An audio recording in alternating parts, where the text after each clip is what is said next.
Analog horror used to be niche, the kind of thing you stumbled on at 2 a.m. in the weird part of YouTube.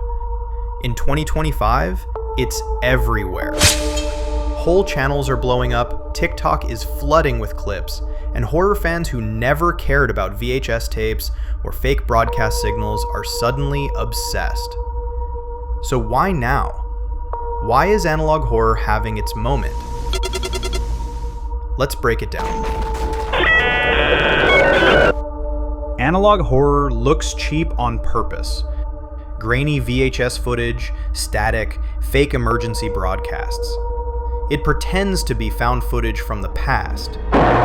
Stuff you shouldn't be watching but can't stop. The roots go back to Local 58, Gemini Home Entertainment, the Mandela Catalog. They weren't polished Hollywood productions, but that's the point. The rougher it looks, the easier it is to believe you accidentally tuned into something cursed. There's two reasons analog horror exploded this year. First, nostalgia.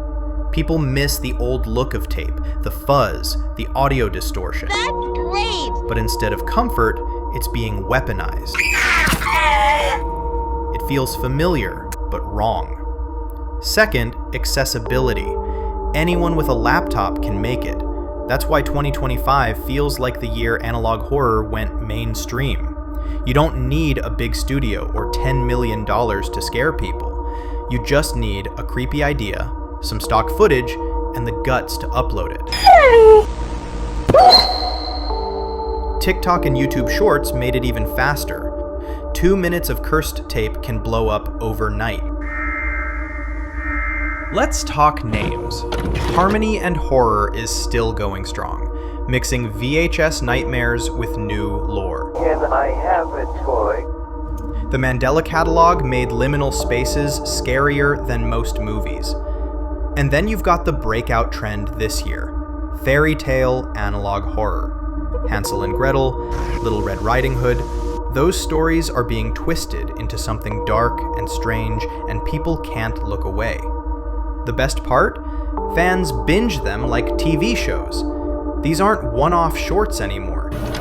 They're whole universes with clues, hidden frames, and comment sections full of detectives piecing together what it all means. Analog horror isn't just content, it's community. Here's the trick.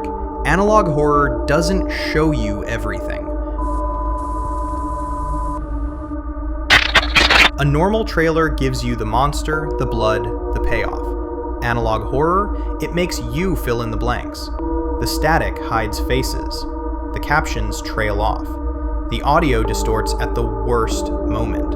And because your imagination is worse than anything on screen, it crawls under your skin.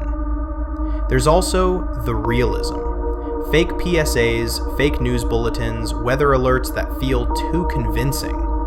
It looks boringly real, until it isn't. That's why it sticks longer than a jump scare. It feels like you might actually see it on your TV by accident. Studios are catching on. Mainstream horror is already borrowing the analog look. Fake broadcasts, old cameras, glitch filters. But here's the thing. Indie creators still do it better. They're not chasing box office numbers, they're chasing nightmares.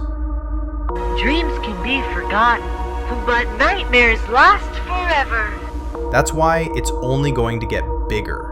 In 2025, analog horror has something movies and games wish they had: unpredictability. You don't know when the upload drops, you don't know how long it is, you don't know what's real and what's not.